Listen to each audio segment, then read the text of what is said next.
Greetings and salutations, and welcome to Quest for Glory 3, Wages of War. I am really excited about this Let's Play. I mentioned in my Let's Play of Quest for Glory 2, I believe, that the Quest for Glory series is one of my favourite video game series, and this particular entry in that series is my favourite. Now, many people have pointed out that it's often considered, I believe, to be the worst of the series, and indeed I can very much see the criticisms that are made of it.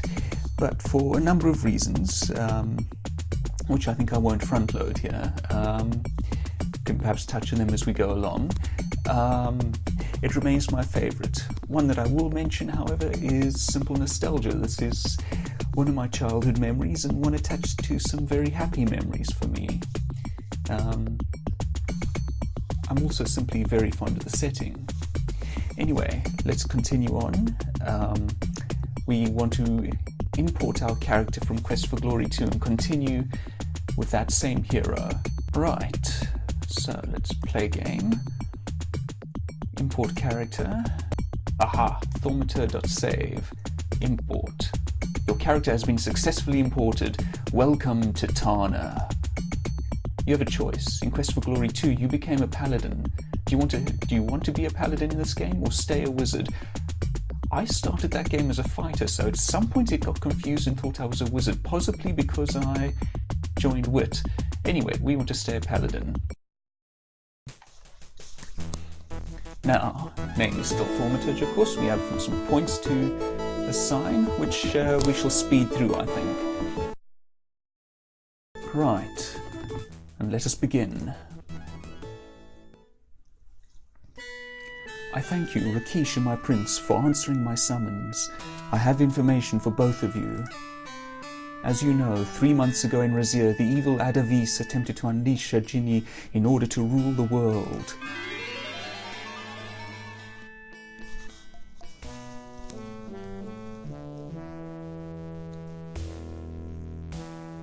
Ad Avis stood before his hexagram, preparing to unleash the foul genie to do his bidding. Hear me, O dark powers, light the darkness and bind him to me forever.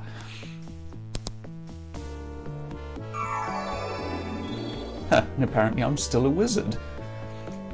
You entered the room and broke the seal of Sultan by moving the candle. You idiot! You have destroyed my spell. Now you shall be destroyed. Your spell of reversal protected you from his spells. Unfortunately, Ad Avis also had a spell to reflect spells. In case, we didn't know how to complete the previous game, I suppose.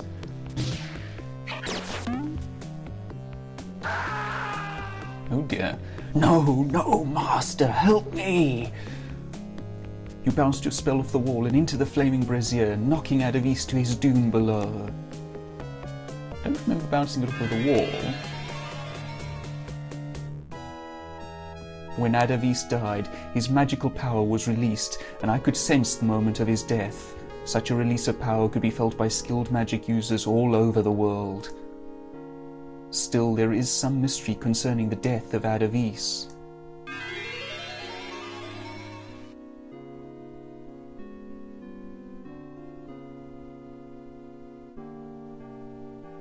It is very disturbing that the body of Ad Avis could not be found.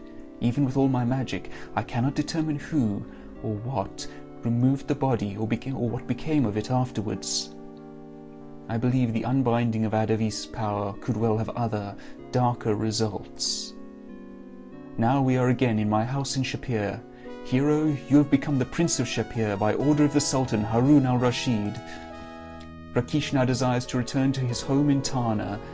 Last night I received this message from the sorceress Krisha in Tana.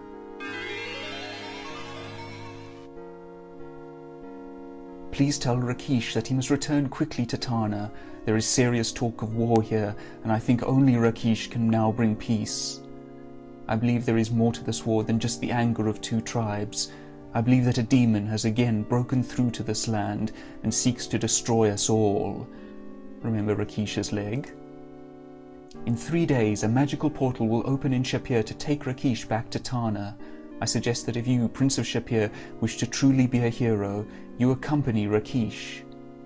If there is indeed a demon, it is probable it was released into this world by the death of Ad Avis. You must stop it and send it back to its own world.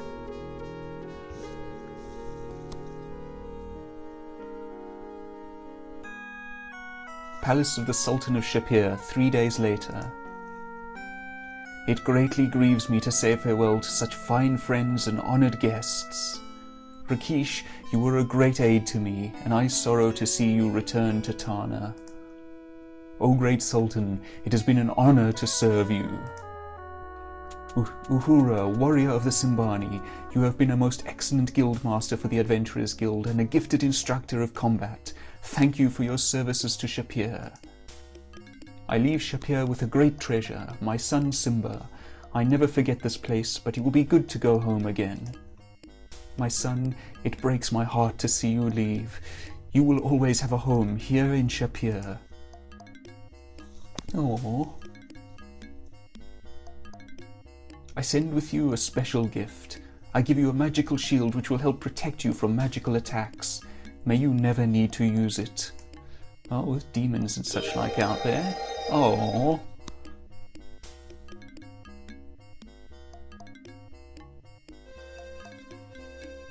And the portal opens. Sultan, the magical portal to Tana appears. Farewell, all of you. May you find the peace you seek. Well, if we want peace, a hero's life is probably not the way to go about it. Tana. Look at that artwork. I love the art in this game.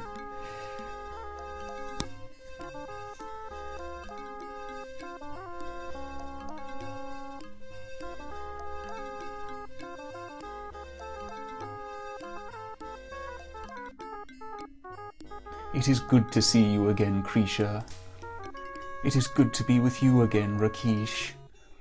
Krisha, you have met Uhura of the Simbani village before. This is her son, Simba.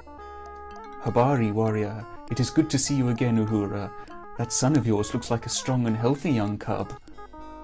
Mzuri, Krisha, thank you for helping me to return.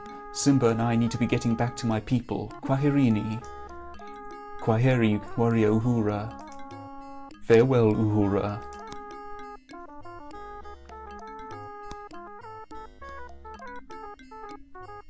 I have given him my sword, Krisha.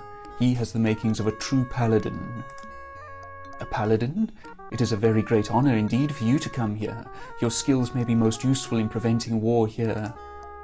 I can sense that you are also skilled with magic. Know, however, that the usage of magic is forbidden upon the streets of Tana in order to protect those without magic. You greet Krisha. You will always be welcome in our house, young hero. This city and the land around it is called Tana. It is ruled by my people, the Lion Taurs. I hope that you can have the chance to appreciate the beauty of this place. We will see Uhura and Simba again in a few days, for we will journey together to her village to talk with her people and learn more about the war between the Simbani and the Leopard Men. All I know of the Leopard Men is that they are a tribe of shape changers who dwell in the jungle.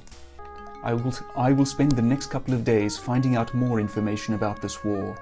We can speak more about this later. The Lion Taurs have ruled Tana for as long as we have existed. Most Lion Taurs have little to do with humans, although that is changing.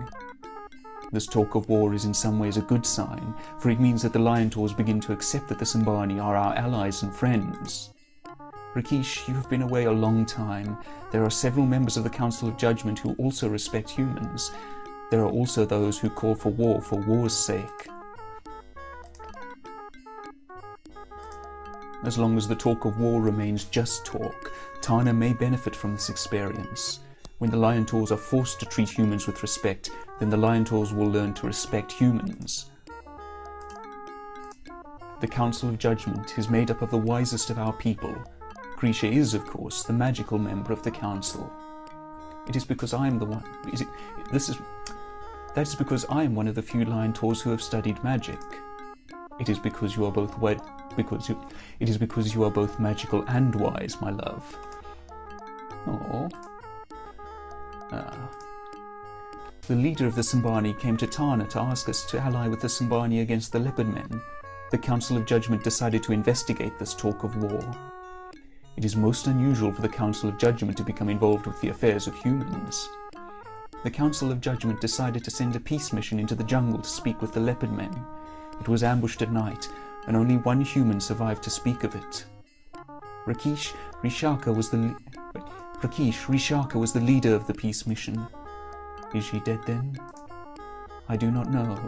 My magic tells me nothing. I do not think so, but that may only be the wishes of a mother's heart rather than true knowledge. Forgive our rudeness, my friend, but Rishaka is our daughter. Krisha, let us speak more of this later. I have reserved a room in your name at the nearby inn. I can see you are eager to explore our city. Farewell, Prince of Shapeir. Farewell, my friend. In 2 days I will stand before the Council of Judgment and speak of peace. I would like you to be there as well. Then we can journey together to the Sambani village. In the meantime, explore and enjoy Tana. If you have any questions, you will find us here. Enter freely, you will be welcome at any time. Well, almost any time. After all, Rakeesh and I need some time to speak with one another again after such a long parting. Good day. And welcome to Tana. The sign below the eye reads magic. You can see the sign which reads apothecary. The signs over the doorway say welcome in various languages. The words over the doorway say King's Chambers. Now, let's see what we have with us. And a note from Shima. The outside of this note reads, to Shala in Shima's flowing calligraphy. Before you left Shapeir, Shima asked you to give this to the kata in Tana. And indeed, there is another kata here in Tana. In fact, there is a kata, at least one kata, in every one of the Quest for Glory games, save Quest for Glory 4, which is one of the reasons that I'm slightly less fond of Quest for Glory 4. Anyway, so we have 200 dinars, which isn't going to help us much here in Tana. So let us go and find the money changer first things first. Ah, the bazaar. You enter the north end of the bazaar and witness a dispute. What are you doing? This is not right. That is not right. Stop him! Thief! Thief! Let's go after this fella.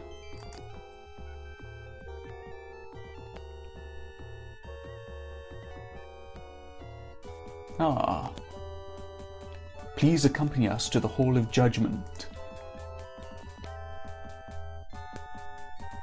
You are led by the guard to the Hall of Judgment to attend the judgment of the thief.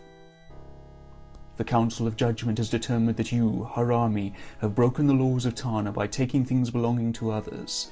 You have shown yourself to be without honor.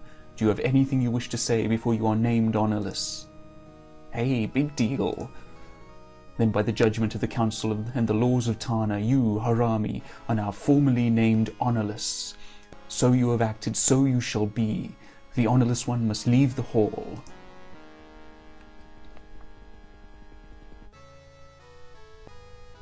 The Council of Judgment now summons the Prince of Shapeir.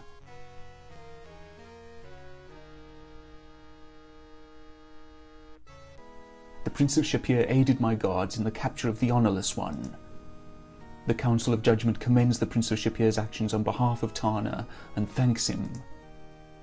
King Raja orders Rakeesh and the Prince of Shapeir to meet with him in his chambers immediately.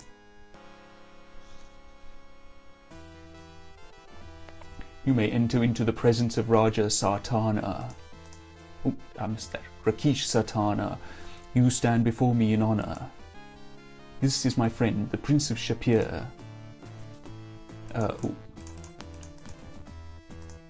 You tell the king that you are honored to be in his presence. Prince of Shapeir, you stand before me in honor.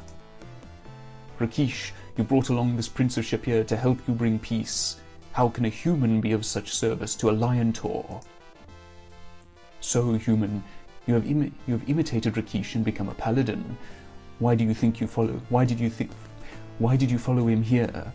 Don't you think Rakeesh is enough of a paladin to handle this situation? You answer Roger's question, okay. Rakeesh, your companion, is not much of a speaker, is he? But I did answer. So this Prince of Shapeir has come to bring peace and harmony to Tana. Where are her legs? You grow too old, Rakeesh, if you must depend upon a human for help. Your age has made you cowardly and taken away your honor. You defend Rakeesh's bravery and honor. You need a human to speak up for you now, Rakeesh. I do not need to defend myself to you, of all people, Raja. Rakeesh, you of anyone should be demanding war instead of talking peace. Rishaka is lost. Your own daughter has been killed by the leopard men. Do you not want revenge? The truth of what has happened to Rishaka has not been determined. When I know for certain about Rishaka, I will deal with the matter myself. I do not need all of Tana to suffer the horrors of war for my daughter. Revenge for the sake of revenge is pointless. Mindless revenge is pure stupidity. Rakeesh, you... Human, do you have anything important to add to this conversation? You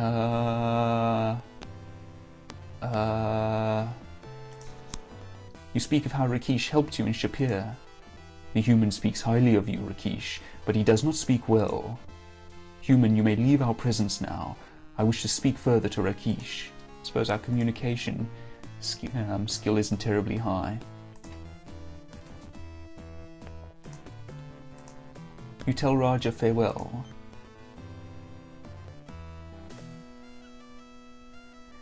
Well, that could have gone better, I feel. Now, while we're here, you see the entrance to the Temple of Sekhmet. You may notice a somewhat Egyptian theme to Tana. Indeed, Fricana, the area in which we're in, which is not at all an acronym of some sort, is somewhat of a mishmash of African cultures, both northern and sub-Saharan. We'll see more of the latter later, I believe.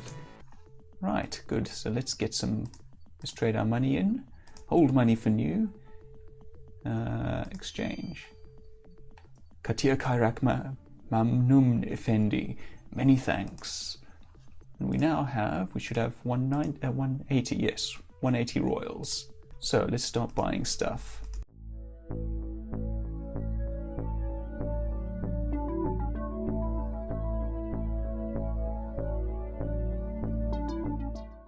This honey is taken from the hives of wild bees, Effendi.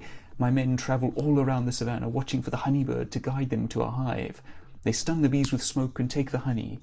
I strain it and bottle it and sell the work of 5 men for only 80 commons.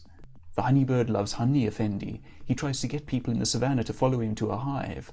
There he will wait for the person to rob the hive and leave the honeybird a gift of honey. When the person is gone, the honeybird flies down and eats the sticky golden honey. A most useful and cunning little bird is the honeybird, Effendi. And here we have our catter. Tell about Shapeir. You tell about your adventures in Shapeir. It is such a pleasure to hear news of my homeland. I cannot express my happiness from your story. And I believe, as you're the only catter in the game, that we have a note for you. Greetings, Effendi. May I interest you in my carvings of wood? Oh, we just got the greeting. Let's try that again. Thank you for your kindness in bringing me this note from my Aunt Shima. It is so wonderful to have news from home. It is sad to be so far from Shapeir and those for which I care. Okay, let's have a look at his carvings. You decide to buy the carved leopard. It will give me great pleasure to give you this leopard as a gift, my friend. I hope you will accept it as a token of our friendship. Good day, master. How may this worthless son of a dog serve you? Perhaps you would like some meat. May I please have some meat, please? You wish to know about me? Not fit to lie at your feet and chew your slippers, me? Oh, master, you do me too much honour. Call me Kalb, here Kalb sort of thing. Call me anytime, anywhere, and if I'm not selling meat or at my stand or taking care of the puppies while my mate rests or eating or sleeping, I'll come running to your side. Let's buy some meat. Now, here's the thing about Kalb. If I recall correctly, no matter what we offer him, he will take it. We can offer him 1 centime for his meat rations, and he will take it. So I'm not going to bargain with him, or more accurately, I'm going to bargain with him. Actually, never mind. I'm going to bargain with him. I'm going to purchase some meat. Oh, magnanimous, magnificent, munificent, beneficent, benevolent, malevolent, non-violent, ultra-violent, ultra-violet, ultra-liberal, lover of small furry animals. Thank you, thank you, thank you, thank you so much. May your meat never mould or crawl with disgusting, creepy maggots. You won't regret this. Thank you, thank you, thank you. Now, one of the criticisms levelled at this game, I believe, is that it's a little easy to cheese your honour, and that is very true. You note here that we have an honour of 158, and we can give money to the musician here. You now have the ability to make your magical sword burst into flame during combat. That's a paladin ability. Our paladin abilities are tied to our honor score. The higher our honor, the better and more abilities we have. The drummer smiles at you as you give him 10 commons. Now here's the thing. Our honor has gone up to 161. And we can keep giving him coins. And eventually, at least, our honor will go up again, I believe. Yes, you can see our honor has gone up to 165, and we can just keep doing that as long as we have money. Okay, so I think that's all that we want from the bazaar. Let's take a look at the apothecary, shall we? I love that music. Oh, hi, you must be the Prince of Shapeir people are talking about. Wow, I've never met a real prince before. Welcome to my apothecary, prince. Salim looks more like an artist than an apothecary. He's dressed completely in organic macrobiotic clothing, from the love beads down to his cloth sandals. You say hello to the apothecary. Oh hey, good to see you, man. My name is Salim Nafs. It means healthy soul in Arabic. In numerology, I'm an 8. I'm also a Libra. This is the place to purchase pills and potions. I call it Salim's Holistic Health and Happiness Eclectic Energy Emporium. But you can call it an apothecary. I carry crystals and promote peace and pyramid power. How may I help you, sir? Why, I'm happy to sell you whatever you need to contribute to your physical and psychic well-being. I see by your aura that you are a hero, so I'll sell you the things heroes need. Your aura, the psychic rainbow of your soul radiates around you. Your aura is particularly auspicious, you know. One pill makes you better, one pill makes you well, and the ones that give you mana are the other ones I sell. Just ask Salim, I'm sure you'll find them swell. Don't need to know about them. I'm really a lot more into pills than potions. Tana doesn't have a recycling centre for potion bottles, I'm afraid. They're a little behind the times, you know. But hey, I think I do have a recipe for one potion around here somewhere. Did your horoscope say anything about needing a potion to dispel magic anytime soon? Yup. Well, not my horoscope, but the fact that I'm playing a Quest for Glory game did. Wow, I've never sold one of those before. I'll need to look it up in my book. Hey, check this out in the pharmacopoeia. Wow, man. I've already got most of the stuff. There's the bee's knees and the ibis's eyelashes and a clear amethyst crystal. Out of sight. So, like, all I need now is some water from the pool of peace, a gift from the heart of the world, and, oh yuck, the fruit of a venomous vine. That really shouldn't be too much of a problem for a hero like you, should it? Maybe if you can get the missing ingredients, I'll, make you up a dispel potion. Plants are like people. They love to share their hopes, their dreams, their finest feelings with you. Have you hugged a tree today? Not today as such, but in the last game we did. Let's tell him about Shapeir. You tell about your adventures in Shapeir. You know, I have dreams about a desert land like that. They're like so real, it's like, wow. Boogie with the baobab and poker with the palm, mumbo with the mango and fandango with the fronds. I have these really neat dreams about dancing with a tree. Now, he's been dreaming about a tree in the desert, has he? I dream I'm in this, like, desert place with, like, golden sand and stuff, and I'm dancing with this tree, you know, and it, like, changes. Suddenly this tree is like a woman, and she's beautiful. It's really magical. Have we seen something like that before, or heard of something like that? You tell about how you helped the enchanted tree woman Julana regain some hope while you were in Shapeir. How extraordinary! The girl of my dreams is real? I'm so thrilled to hear it. I'll leave for Shapeir on the next caravan there. Aww. Let's see what happens if we try to go into the Temple of Sekhmet. For those of you who don't know, Sekhmet, if I recall correctly, is the lion-headed goddess of Egypt, ancient Egypt. presumably her, although that's more of a lion tour. You enter into a huge hall dominated by what must be a statue of Sekhmet. The air is smoky and filled with the odour of strange spices. You feel as if someone or something is watching you. The major feature of this temple room is the giant stone statue of a lion taur.